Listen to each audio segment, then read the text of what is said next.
Thank you. We are a little tight this morning, so I'm going to be very brief in opening comments, but there's a couple of clarifications I'd like to offer because the room is full of people who are interested in town government and engaged in town government, and I suspect if I asked who reads the shiny sheet, every hand would go up. So there's two corrections or clarifications I need to offer about a couple of things that have appeared just in the last 2 days. I'll do that quickly, and then I want to talk about a couple of things that are right smack in the middle of the town council's plate that you'll be interested in and probably want to stay informed and engaged with. And then we'll go anywhere you want to go with the rest of the conversation this morning. The first thing I wanted to talk about was in yesterday's paper there was an article about the collective bargaining meeting that happened earlier this week with the firefighters union, and it was actually in total a relatively accurate description of what occurred there. But there was a quotation, which also was an accurate quotation. It was just incorrect information. I want to make sure you've got the correct information. There was a quotation of the attorney representing the firefighters who said that 11 of 14 new hired firefighters in the last year have left the town. It's simply not true. I don't know where those numbers came from. I'm not sure what he was thinking about or what point he was trying to make, but the numbers are completely incorrect. We have had a lot of turnover, and I'll talk about that for just a second here after I give you the right numbers. But in fact, we've hired 25 new firefighters since we started hiring again. We had a hiring freeze. We've hired 25 new firefighters since October of 2012. 19 of them are still with us. There are 6 who have left to go elsewhere. And that is part of a transitional period in the department that we've been going through. But we are very much at the end of the tumultuous part of the transition, very much into the positive rebuilding part of that transition. I just participated in an orientation with our 10 newest firefighters earlier this week, and they're dynamite. We've got over 1,000 applications for the openings that we've had. We've hired the cream of that crop. They're really good people. The department is headed in a very positive direction. So it's not a crisis of, we're bringing people in and they're just running right back out the door. I want to make sure that was clear. The second thing is in this morning's paper, there's coverage of yesterday's Shore Protection Board meeting. And there's an unfortunate misunderstanding. I will say William Kelly is a reporter who works really hard at getting it right and has done a great job at the shiny sheet for a long time and usually comes back and double and triple checks things. And unfortunately, in William's article this morning, there was one he just missed. I've had an opportunity to talk with him about it this morning. He understands that, and I think there'll be a follow-up article that'll provide more clarity to it. But it's on an issue that's of particular importance today because we're all going to go to Town Hall shortly, and we're going to talk about it in the Town Council meeting related to the storm surge concerns. There's other concerns as well about the proposed deepening and widening of Lake Worth Inlet. But the potential for the storm surge to be greater and creating more damage to the island and to the other surrounding area based on the hydraulics of a deepened and widened inlet is a very real concern, and we don't think it's been adequately examined yet. Or not at all. Pardon? Or not at all. Well, they did a modeling of the 100-year storm, and our perspective on that is, that for the storm that has a 1% chance of happening every year, that doesn't really reassure us at all. We'd like to see some modeling of storms that are more frequent and see what the impacts would be expected to be, to see whether or not there's a justification in trying to be reassured here or whether it's just wrong, and that becomes one of the several arguments against the project proceeding. But in any event, yesterday what this was about was the Shore Protection Board taking a look at the question of whether or not the bulkheads on the lakeside are high enough. As part of their mission, they look at lakeside issues as well as oceanfront issues. We've done years of exhaustive work on the oceanfront. So with a 10-year plan now in place, they're shifting their attention over to the lake to see, is there something we ought to be doing over there in terms of public policy, and maybe requiring that the bulkheads be higher. That's something that a lot of us have had a gut feeling that maybe those bulkheads ought to be higher to keep rising water in the lake from coming onto the island. As it turns out, the answer to that is that probably wouldn't be prudent public policy, be a lot of expense and a lot of trouble that wouldn't solve the problem, because being on a barrier island, our water table is so high that when the lake level rises and stays up for a few days, as it would after a major storm, when the rainwater is collected into the lake and takes a while to dissipate out into the ocean, it would when there is storm surge coming in from the ocean. There's a lot of different times when we can have that phenomenon where in the lowest lying areas of the island, the water table actually comes up to the surface. You'll see some ponding in areas where it's not from the rain that fell down, it's from the water that came up through the ground. So because of that, what will happen if we raise the bulkheads is we're going to trap water. And Paul Brazil, our Director of Public Works and registered engineer, who was the one who was delivering this news to the Shore Protection Board yesterday, made a comment that the solution, the better approach, rather than having a major program of the town to raise bulkheads or do any other kind of infrastructure, would be to have a higher first floor elevation in the homes. That came out as raise the structures, and infrastructure will follow later. And so the impression that might leave a reader with is, we're telling all of you that you need to raise up your existing homes, which is not the intent. And, we're going to get around to thinking about whether there's something the town can do about this some other time, and that's not the intent either of the conversation. So I wanted to make sure that was clear. We do think, in fact, that when new homes are built, they need to be at a higher elevation. There's actually been some action recently by the town council in that regard, and we'll take additional consideration of that aspect of this, of how the way we build on the land in Palm Beach might be able to be done more intelligently and more, to provide more protection. But it's not quite how it came out yesterday. I want to make sure you understood that. That issue, the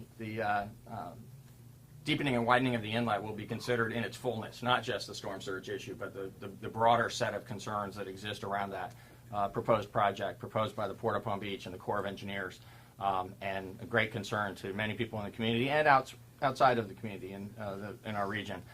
That's going to be on the town council's agenda at 11 o'clock this morning, and so is a seawall project that is proposed for the area between Wells Road and Sunrise Avenue, because that area, from some recent erosion after Hurricane Sandy about a year and a half ago, became exposed for the first time in many years, and we have an opportunity to do some maintenance work there before we come in next winter and do a beach nourishment project and bury the wall in sand again. So there's a partnership there that we've been working towards with the residents who are directly affected and the actual owners of that stretch of seawall, and that will come to a decision one way or the other, I believe, today in front of the town council. So those are the two main things that we'll be addressing at 11 o'clock, and we welcome all of you to make the trip down there with us here in a few minutes. The only other thing I wanted to talk about by way of opener, actually two other things. Just a quick reminder, I know I don't need to remind you because the Civic Association has been very active with this and will continue to be in the preparation and the run-up to the March 25th referendum, but there is an important issue pending before the town. There's some very strong feelings on both sides of the issue. I'm not here to talk about which way you ought to go, but it's important that when the PD5 is voted on March 25th, that everyone turn out and let your vote count in that process, particularly because there is so much at stake. I think the one thing that both sides agree on, the reason that both sides are so passionate about the issue is it's protecting this community and making sure that in the years to come it's as special of a place as it has always been, and what we enjoy today. So it's critical with so much at stake and such an important issue for the community that you all learn what you need to learn about it, make your own mind up, and come out and vote. And finally, on the coastal program, which is another thing that the Civic Association has been very involved in providing information to the community and advice to the town about over the years.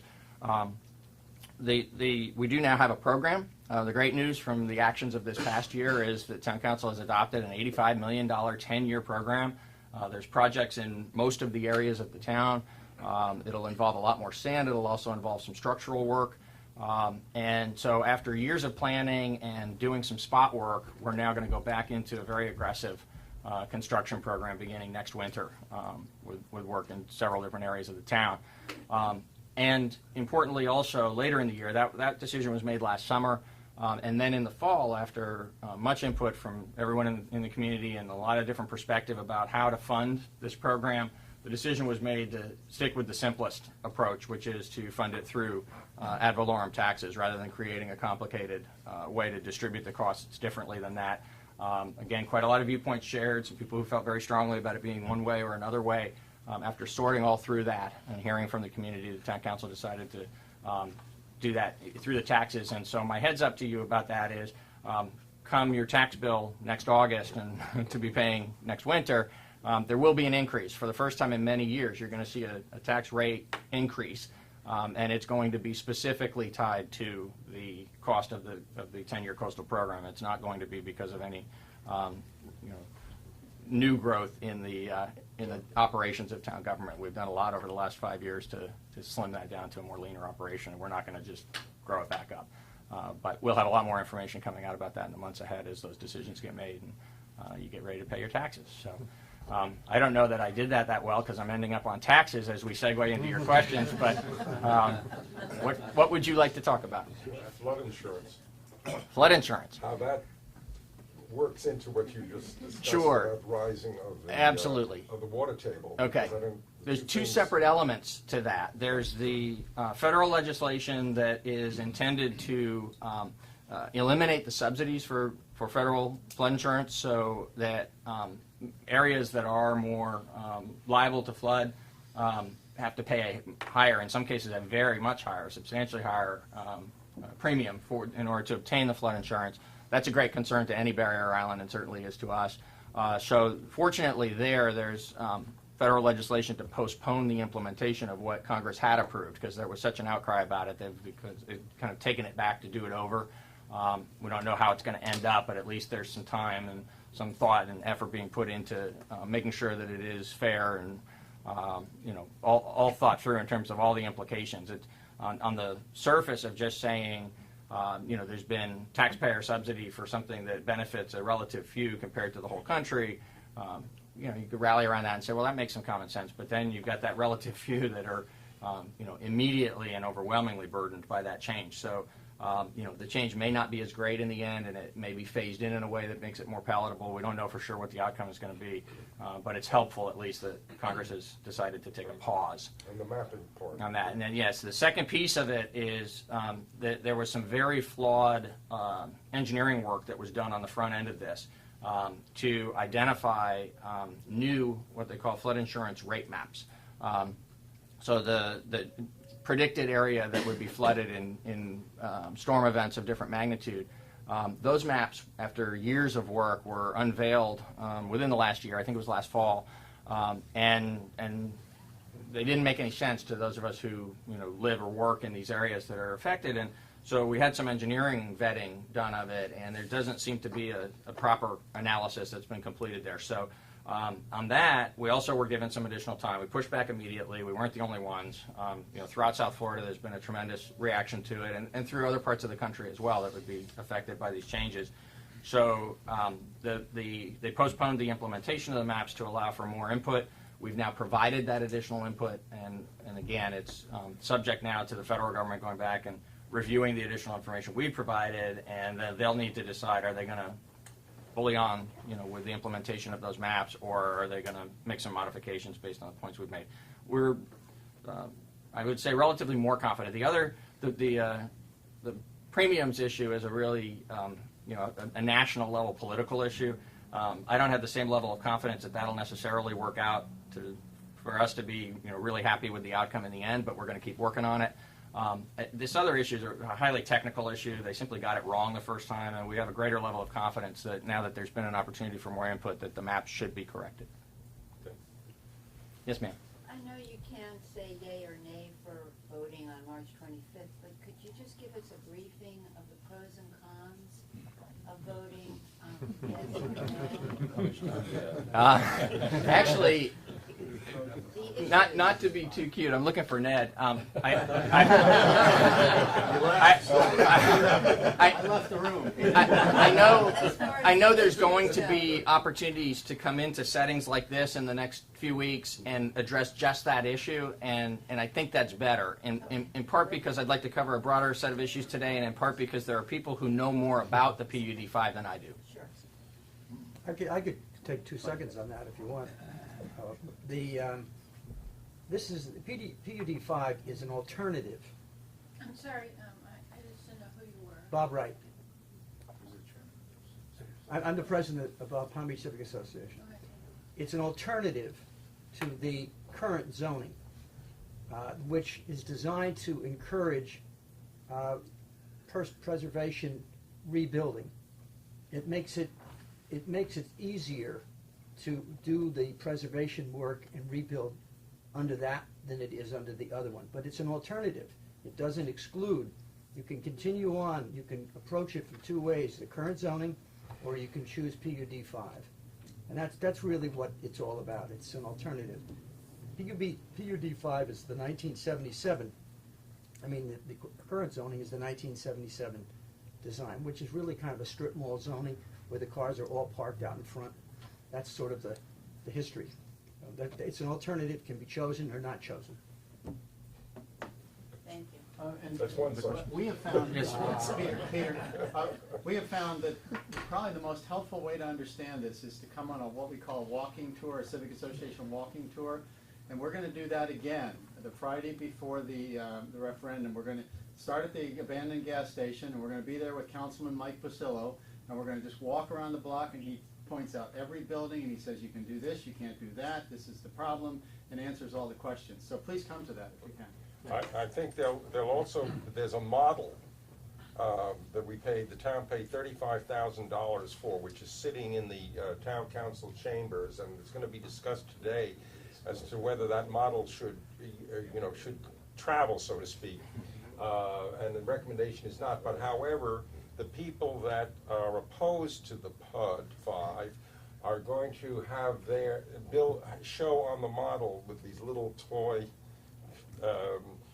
buildings what it would look like if it was built out altogether. So that's the only way that you can really understand this thing, is to see how it will look if it's totally built out according to the PUD 5. And then there's a good way to make your decision based on what you see. And that will be, it's coming along, I understand, in a short period of time. My issue is safety. Yes. For the resident, for the citizen. Safety, Yes.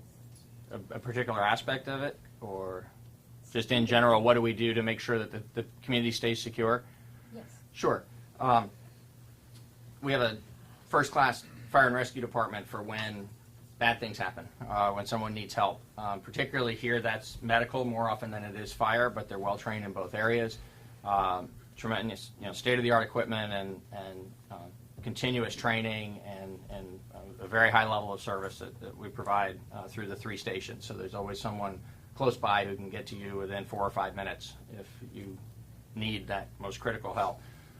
And then on the ongoing, and within that department, there's also a fire prevention bureau, but it's really a lot broader than just fire prevention. There's a lot of information that they share with the community about things you can do to make your home more secure, how to use things like the automatic defibrillators that are really pretty simple now, the CPR training and so on, so that the entire community can be involved in helping make sure that we all last as long as we can. On the other side, there's the police department maintaining the security of the community every day.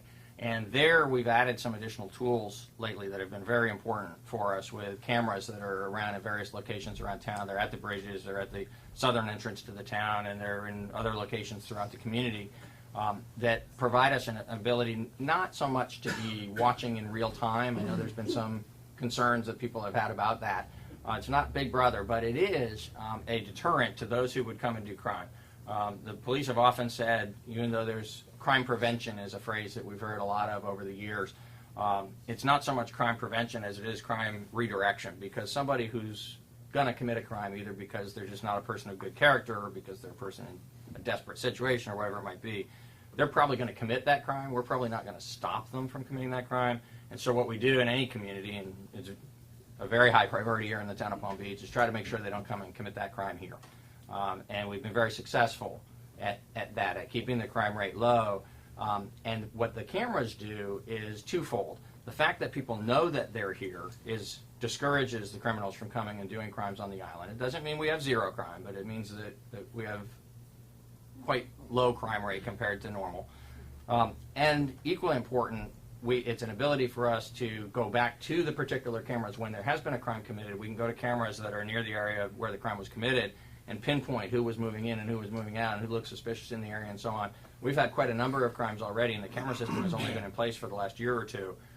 Quite a number of crimes already that have been solved because somebody did come over and actually commit a crime, but then we were able to pinpoint on the camera system and prove that they were here and that they were the ones who committed the crime. So that's a big step forward from us, in addition to just the professionalism and the training and the equipment and so on for the police officers as well. Yes, sir. Several years ago, there was an incident where a fire alarm went off in the Midtown area here, and it took 9 minutes for the fire rescue to respond, and took a while, but the response that they gave was they had 2 other things that they had to respond to, and Right. all their sources were otherwise engaged. Right. And I asked at the time, why was it that they always seemed to send 2 pieces of equipment with 4 employees Sure. to every call? And they said, well, we might have to carry a 400-pound man down a spiral staircase. Right. And how do we do that? And I suggested they just ask Sure. when they make a call. It seems counterproductive. Right. Every time I see to send 2 pieces of equipment and Yes. 4 people Yes. to one place for something that could be handled by one. People are going to think that I asked you to ask the question. I've been pushing this. Yeah, and actually those protocols have been changed. It's not like throwing a switch and it used to be this and now it's that, because of the impact of the decision, because of what's at stake in terms of providing the right assistance to people. When we get the call, we want to make sure we send enough resources to address what needs to be addressed. So, but they have scaled that back already within the fire rescue protocols. There are certain calls that we don't send vehicles to anymore. And just at the last council meeting, staff recommended and the council approved buying a piece of equipment that will be replaced. It's called a quint, and it replaces a ladder truck and a fire engine with one piece of equipment that is a fire engine that has the ladder on it. As we were preparing to bring this to council, I was talking to the staff about it. I was thinking, why did it take us until 2014 for somebody to come up with a quint? But anyway, it's so logical to do this. And what it means for us is we're going to be able to take even another step in the direction of exactly what you've described, because part of the choices that we've had to make previously in responding to calls involved who was driving the 2 separate pieces of equipment. And now in the one station, there's going to be just the one. When we replace the second ladder truck, which is a few years away, but when we do that, that'll also be replaced with a quint, and we'll have the same advantage at the second location. So, and those 2 locations up here at the north, we don't have a ladder truck because we don't have tall buildings that are served. But at Midtown and in the south, we have the ladder trucks. So, one of the things that'll happen in being able to have a little more flexibility with our staff is that we're going to increase the staffing at the North Station and be able to run 4 people out of the North Station on every call. Historically, we've only been able to run 3, which provides some, it limits us in some ways depending on the nature of the call when we first arrive. So overall, the safety of the community everywhere should be improved, not just at the location where the trucks exist. Peter, considering the problems we have with the Flagler Bridge, Yes. do you see any role for the town concerning the proposed construction of high-rises on the West Palm Beach side of the Middle Bridge? I think there are reasonable concerns, yes. I think that, kind of back to the earlier theme, there's very little that the town can do about a land development decision that's made under somebody else's rules by somebody else's governing body where there's private property owners' rights involved. So, yes, more people, more traffic in the vicinity of the bridges. There's some impacts there that we have to be mindful of and do what we can to address in terms of the decisions we make, but there's a lot of that's beyond our control here in town. Yes, ma'am. Curiosity, how many cameras and where are they? I can't tell you where they all are. I can tell you that there's now at least a couple of dozen, and it's growing. We're expanding the system. That's great. Each year we're adding cameras. I was wondering, do you publish any sort of a crime report? 'Cause Yes. you do? Absolutely. Yeah. Every month the police department summarizes the statistics from the past month, as well as taking that data and sort of adding it to the body of data about what's gone on in the last year and in years past. So is We'd it be happy. only up or I'm down? sorry? What's the trend? I'm I'm particularly interested in It's burglary. way down from years back. And then, it bounces along a little bit. We have periods of time when it goes up a little bit and the police deals with that, and it goes back down a little bit. The trend has been downward for an extended period of time and is currently at rates that are, historically low for the last few decades. What's Break it important, out by neighborhood? yes. Yes, absolutely. And by time of day and day of the week. There's a tremendous body of data available. We'd be happy to share it with you. And then the other thing I was wondering is, I thought that there had been cameras on the bridges for years, but you're saying this is a new thing? There have been cameras at the bridges, but not in other locations throughout the town. And what happened was the cameras went on the bridges maybe 8 years ago, I'm going to guess, around that time, somewhere between 6 and 10 years ago. And as that first generation camera, which was better than nothing, but not what we have with the current technology, as that was coming to the end of its useful life and we were replacing it, the system got expanded and significantly improved with much higher resolution. We have many more cameras. They're much better cameras. They're all centrally controlled now from the police department. They can the system is centrally controlled. So you're quite right that the idea of the cameras at the bridges is not brand new, but the camera system is a much more powerful asset to the community now than it Comment on was. this license Yeah, I tag, think they because can that's read every important. A lot of license people plate. don't understand it. Sure. The system, part of the system, not every camera is a license plate recognition camera. Some of them are not, but the ones that are set up intentionally to read the tags will, we call them pings. They'll ping the dispatchers when somebody who's got a warrant out for their arrest comes across the bridge, so that we know who they are, or at least we know the person of ill repute who owns the vehicle. That vehicle has come onto the island. We know where they've come onto the island. In real time, we can dispatch a police officer to be there and stop them and deal with the situation. So we've had quite a number of those. And we can use it. We don't use it a lot. Again, the purpose of this is not to be Big Brother, but it is to make the community a safer place. We can set into that system also markers so that if there's a reason, because of some ongoing investigation or some other purpose where we need to put in a license plate that is not somebody who's got an active warrant, but just somebody who we need to know when they've come across because we need to talk to them about something. They can enter a license plate in and get the same ping that tells us that person's here. You may want to mention closure rates too on the crime. Sure, yeah, that's a good point. One place where we really stand out, and this is the testament to the value and the hard work of the police officers and the detectives. We've got a tremendous team of people in the police department, and the closure rate is the measure of all the crimes that are committed, how many of them lead to an arrest and a charge. And our closure rates are far above the national norms. Now, I got to tell you, the sad part about public safety in our country and law enforcement in our country is, bad folks get away with a lot of stuff. So closure rates nationally are, depending on the crime that's involved, as low as 10, 15%. We run, for certain crimes, higher than 50%. For a lot of crimes, we run in the 30 to 50% range. But we're 3 times better than a normal police department out there in the world. So again, it's a great challenge to solve every crime, but we investigate every crime, which is a good start towards having a high closure rate. There's a lot of communities they do a triage of the complaints they get and decide that some aren't even worth investigating. You talked earlier about the transition in mainly public safety Yes. people in terms of coming and going. Correct. Could you give us a little more color and a little more Sure. background on that and tell us where we are? Absolutely. We went through a period of time that I consider our accountability period. We've had a lot of unfortunate things happen. Some of them were directly the result of individual employees behaving badly. Some of them were part of a process that we all went through in terms of shrinking staff and addressing budgets and paying benefits that were a broader set of issues that created some challenges. It was a difficult time for the community. It was a difficult time in those 2 departments and for the whole town government.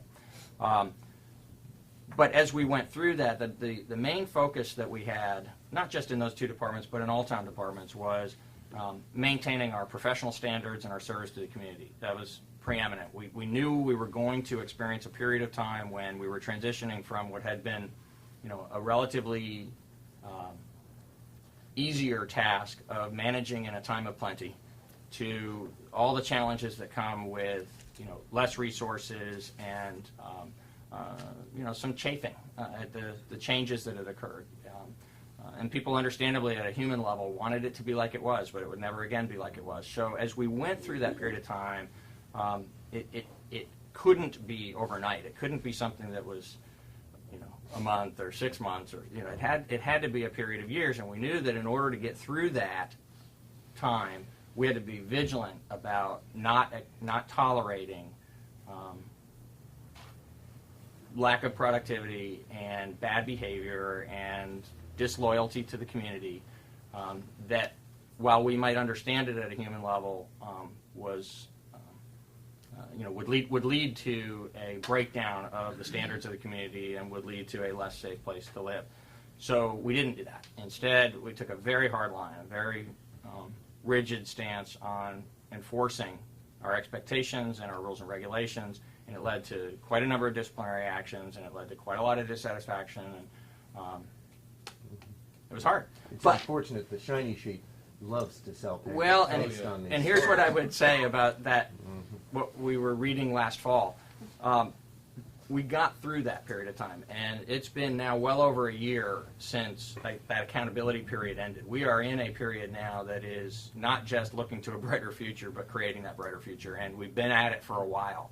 So, as I said, since October of 2012, we've been hiring new police officers and firefighters.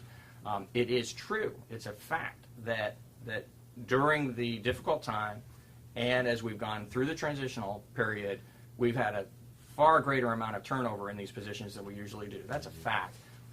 It is not a fact that the departments are any longer in any kind of turmoil. There was a period of time 3 and 4 years ago that they were in turmoil, and we were managing that turmoil. The turmoil has long since passed. There are mostly very positive, very committed employees. Anybody who's not with that program is not anymore acting out in a way that is disruptive and preventing their teammates from being effective.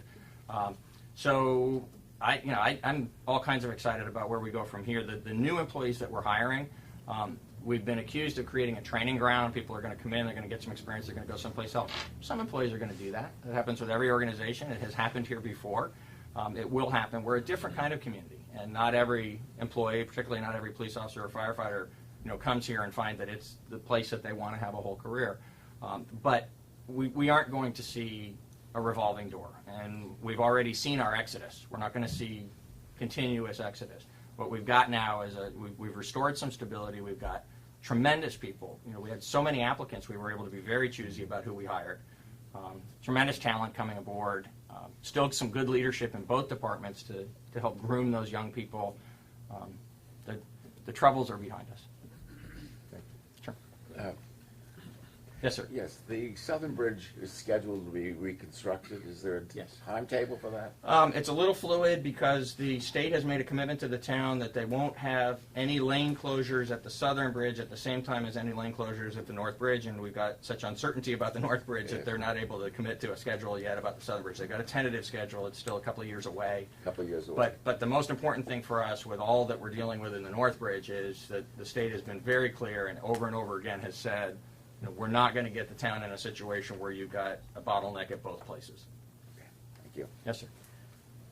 Peter, we live in the South End, and our building, like many buildings in the South End, got hit badly in the storm a couple of years ago. As a result, there's a great concern about sand and public safety. Sure. We are thrilled, of course, that the town council and the town has approved an $85 million 10-year plan. But some of us have an immediate concern because 3 months from now, we have the start of hurricane season. We dodged a bullet last year.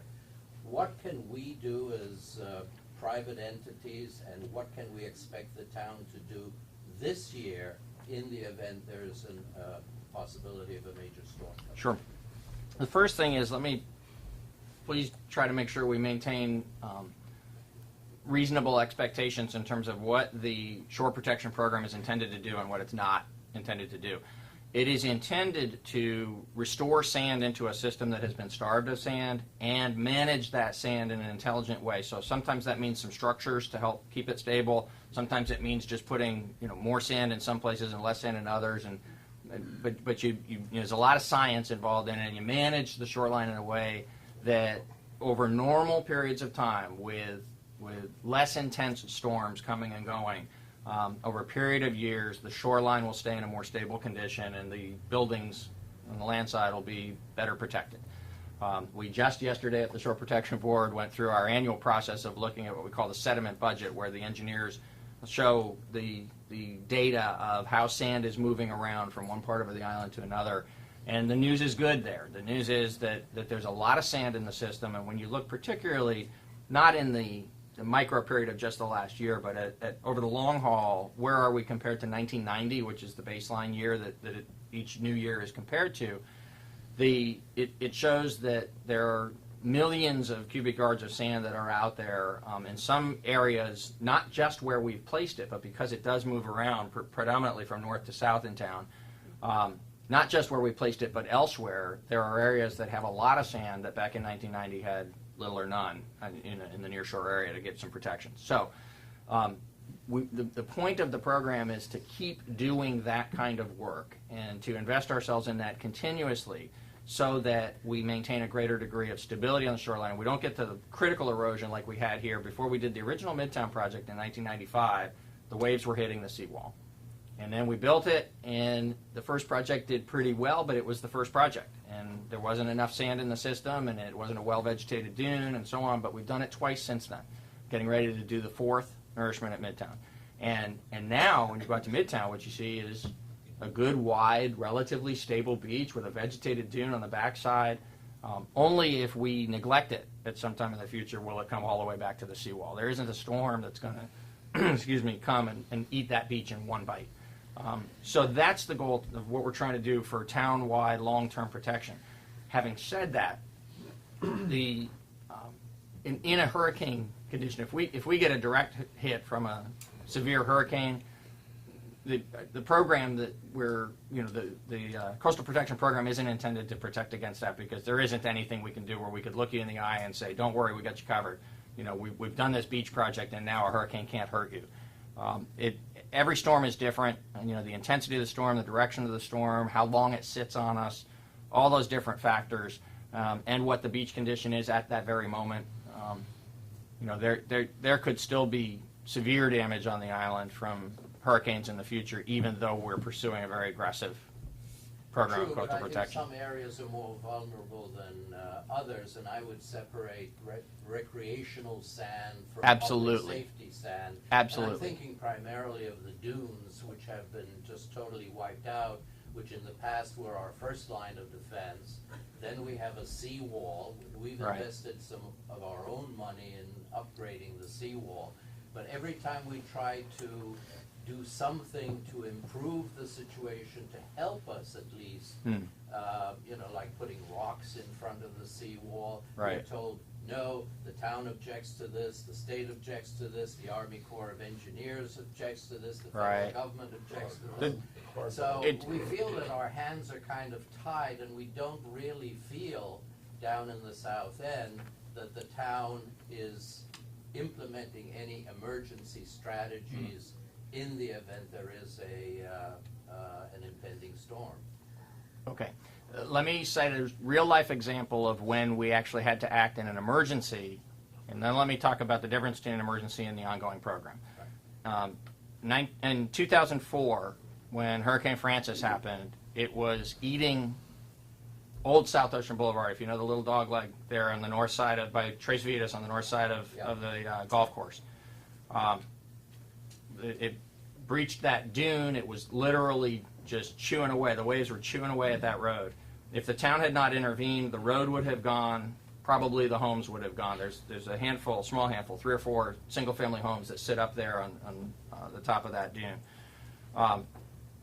We were able to intervene and take emergency measures and act first and ask for forgiveness later in the midst of the storm, to just throw stuff in there, not irresponsibly. It was the kinds of boulders and sand and things that we knew the state was likely to not punish the town for. But we did what we had to do, and we just called up the state and said, we're doing this, okay? After that, we got permits to go back and do a permanent solution there, which was to remove some of what we had placed, but leave a lot of it, and then build a seawall at that location, rebuild the road, and on we go. So we are prepared. We've got materials lined up. We've got contractors lined up. We're prepared to take that kind of an action in a real emergency if we encounter another real emergency like that. And our relationship with the state is such that we'll communicate with them and we'll make it happen in a way that we're not going to waste a lot of money. The potential when you do that sort of intervention is always that the state could come along later and say you have to take it back out. If you don't do it smart on the front end, they're going to make you remove what you put in the emergency measures. So you want to try to do this in a way that's going to be not only solving the problem of the moment, but part of the longer term solution. Okay, that's a success. That's a case study, a real thing that happened here in town of how we can deal with those kinds of true emergencies when it's act now or you lose it. Are you we don't get that very much. What we get a lot more of is situations that visually make us nervous. You know, we'd like to have more sand. We'd like to have a healthier dune. Those kinds of situations. But where, from an engineer's point of view, there isn't a building that's threatened. There isn't a roadway that's threatened. In every place in town right now, there is no seawall that is in imminent danger of failure. There are dunes that are eroded, and we need to put more sand into the system. There are beaches that are low and narrow in certain parts of town, and we need to put more sand into the system. But there isn't an imminent danger any place in town, and so that's where we get back to the difference between those emergency measures, which are very rare, and the broader responsibility we have that we're going to be fulfilling through this $85 million program to maintain a stable shoreline. Yeah, from an engineering point of view, I believe there's only one set of condominiums in the south end that does not have a seawall, but it's on piers. And it's built specifically so the water goes under, but of course seawall could be an added protection. But there's nothing here in the island, as far as we know, that's in any real imminent danger. And we'll actually help a private property owner, and we have helped multiple private property owners, and it's the direction town council has given to staff to help you all go to the state and go to the federal government to seek the permits you need to do something for yourself. If you're not satisfied with what the town is doing as part of our overall program and you want to do something that's more specific to your property, we'll help you get into that system. We can't guarantee you a permit, but we can help you know who to speak to and what kind of work you're going to need to do in order to get your permission. Are you comfortable that in the event of an imminent emergency, you can implement all the plans that you have? Because we were here during Wilma, we were here during Francis, and yes. It was chaotic. It will be chaotic. It's it's the nature of absolutely. In an emergency situation where there's a natural disaster occurring in real time. Yeah, but some people can't. That's the problem. We have elderly people that it's very, very difficult to transition them out of town. Well, there's a protocol, I believe Peter knows better than I do, for that. If at a certain point, if it's a real big storm coming, the fire rescue will not go out. Yeah. But we do have that armored car, so to speak. Right. That tank, or whatever you call it. But there is a point when, these people's lives have to be safeguarded by leaving the island. This is the trouble with the Barrier Island. At some point, we have to leave, and those that can't leave, I think they're going to try to take them off as best they can, but in the last analysis, it's their own safety that they have to be responsible for. Bill, this is why my question was, what can we do prophylactically rather than waiting for a warning? At least we have 3 days warning, at least, sometimes 5. That's the most important thing. So for human behavior, the most important thing any individual can do is leave the island if the hurricane is coming to the island. From a physical storm protection point of view, the most responsible thing we can do is have a long-term program that's intended to provide greater stability to the beaches. Because doing something, this summer to try to protect against a storm that might come this fall is not the way to try to do shoreline protection. Fair comment. Thank you. We're in our last 10 minutes. Yes, May I ma'am. just comment that on the south reaches, for example, Reach 8, where the dunes have been destroyed, not damaged, but destroyed by the last hurricane, that is a situation of immediate and imminent danger, because there is no protection for the next hurricane, which will happen. So that's like having a building or a house with the doors open. And if the town isn't addressing rebuilding Well, those dunes, then the town it's is done doing- a lovely job in the center of town, No, ma'am. but it's not. The town is doing in Reach 8 everything that the law allows the town to do. But there are environmental laws that affect what we can do all over town. Reach 2 is which is a north end reach, very much the same situation as Reach 8 is in. Down in the south end, Reach 7 doesn't have the same kind of environmental barriers to us as what we have in Reach 8. That's why we've been able to construct beach nourishment there, and we will go back and build beach nourishment there again. So it depends a lot on the particular area that you're in and what's going on in the environment in the nearshore area as to what we're allowed to do under the state and federal laws.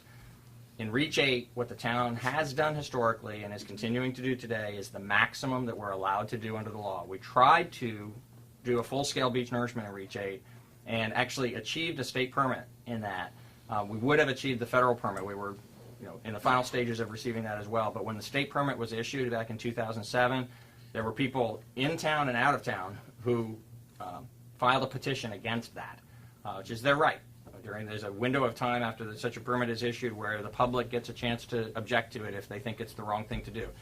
There were objections filed on that. We had a long hearing, several weeks, like a trial, and the town lost. And the DEP was told they had improperly issued the permit and they needed to deny the town the permit to do full-scale beach nourishment there because the environmental impacts would be too great.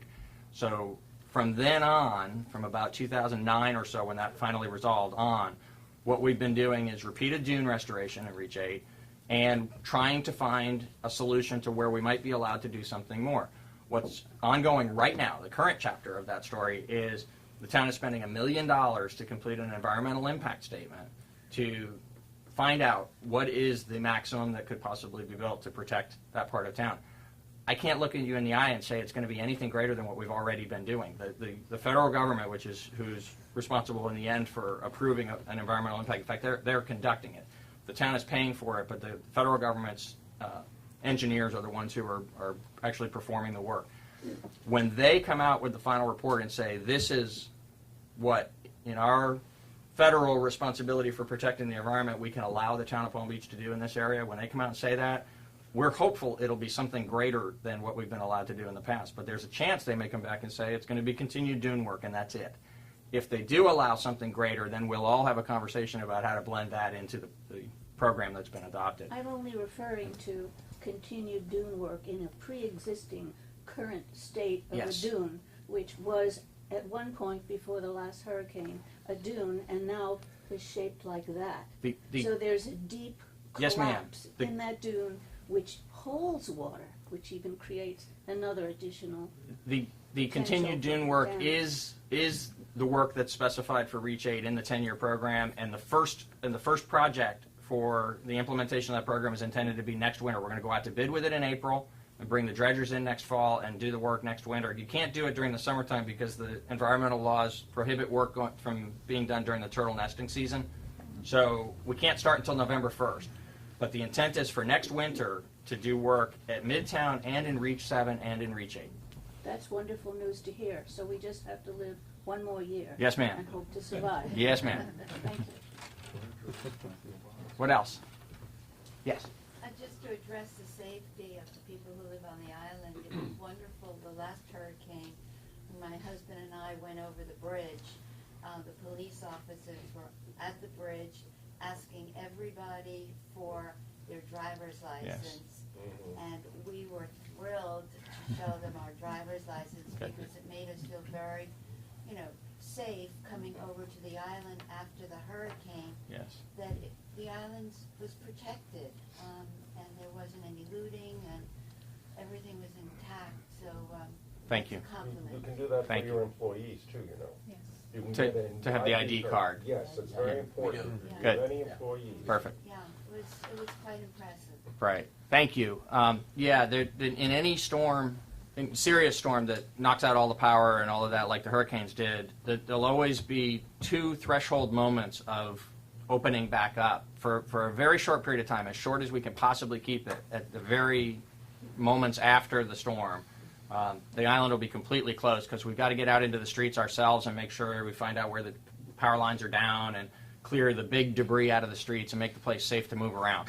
So that takes anywhere from a few hours to a day or so. But when that part is complete, then we reopen for residents and residents' employees and businesses employees, and we'll maintain that limited access for as long as necessary. It's been up to about 10 days after one of the storms, until the power is restored and it's safe and proper to completely reopen. That, too, we try to keep from being no longer than necessary because we want the town to be able to get back to the community, to be able to get back to functioning in a normal manner. But we do have a more latitude when we're having the checkpoints at the bridges than a complete closure. Yes, ma'am. I was just following up on somebody else's question. You said that you weren't able to have any impact in the West Palm Beach development because you're in Palm Beach.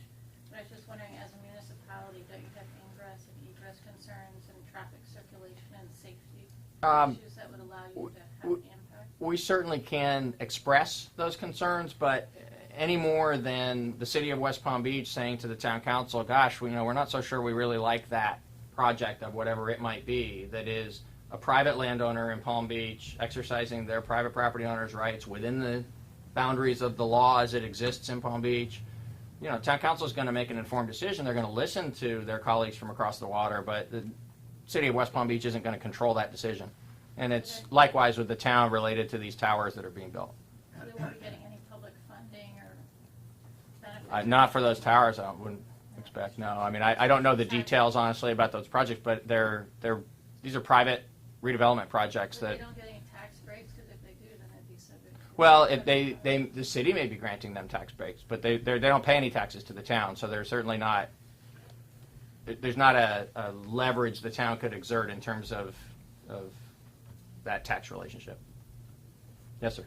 There's a huge bottleneck when you're leaving the island. It's particularly exacerbated when the North Bridge is closed. Yes. And it's due entirely to the lights in West Palm Beach. Yes. And it's incredibly frustrating to be there, see no traffic going north and south. Right. And wait 3 or 4 minutes for a light when Yes. there's 1,000 cars behind you.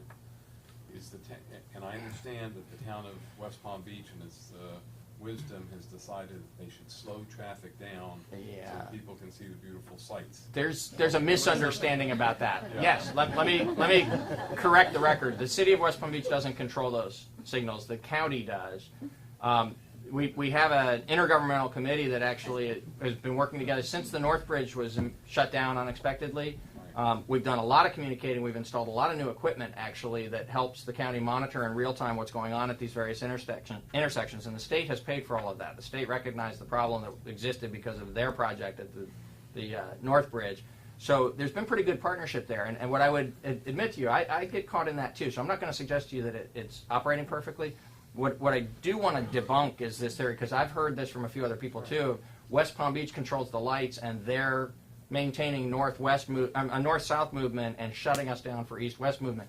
And that's not it. I heard that from the police department. From our police department? Yes. Well, I need to correct that within our police department then, because it's not the case. Even under normal conditions, even leaving the island, 3:30, 4:30, Yes. to go pick up your kids somewhere. Yes.